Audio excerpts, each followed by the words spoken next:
G'day YouTube and welcome back to Step by Step Back to Basics.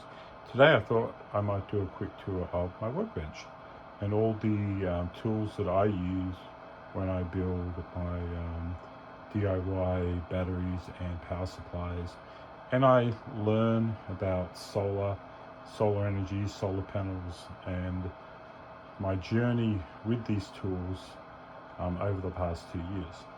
So let's start over here at my spot welder. This spot welder is a little bit expensive. It's like $300 to $400 on Amazon, depending on where you get it. You can find them on sale sometimes at around $280. But it's worthwhile getting one which is a little bit better, because you need to make good spot welds, because that's the start of everything when you're connecting your batteries to your nickel strip. Next to that, I have a 17 amp 30 volt power supply that I built myself. I printed the cover on my 3D printer, have an Ender 3 and an Ender 3 Pro. And I run that through this ISDT charger, which also has a power supply setting in that.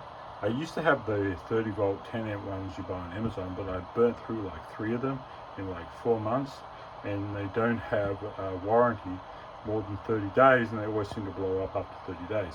This one here in this configuration has lasted me 6 months at this point. This is my small reliable inverter, which I keep on my workbench just to practice with. This small solar charge controller. It's a 20 amp. It's the same as the Renogy Rover or the Rich Solar. It's a 20 amp charge controller. I run it in a 24 volt configuration, not a 12. Also have my 4 Zan Flare C4 chargers.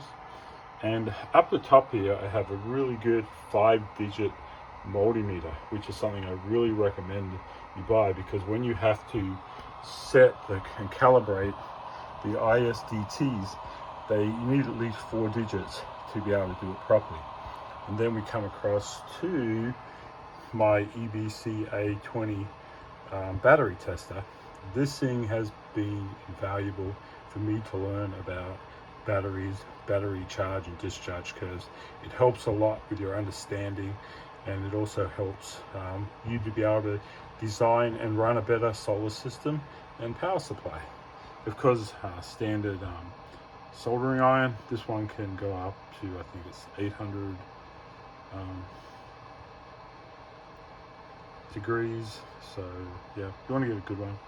And then next to me, I have 2 24 volt DIY batteries that I built. These have roughly 2700 watt hours in them each, so a bit over 5 kilowatts in those 2 batteries. And yeah, and this is where I also do all my filming. So I do have my light at the top and my phone holder, because I just use my phone. I'm nothing fancy. And of course, above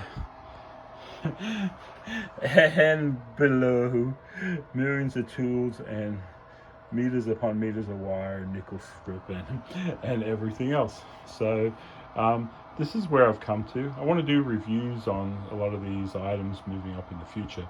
The one thing I like to point out, because I've done this whole thing on a budget, like even these really nice reliable inverters and this charge controller, you can actually pick up pretty good deals on Amazon if you look for open box items. Like this is a $100 and something inverter. I picked it up I think for like $45 because I got an open box. And this here as well is like $150 or something. I picked that up for like $40 because it was an open box. I always look for open box deals whenever possible, save some money. You might want to consider that. So thanks again, YouTube, for watching Step by Step Back to Basics. And I hope you enjoyed my little tour of my little workbench and my solar setup. And remember, if you buy cheap, you will buy twice, and keep it simple whenever possible.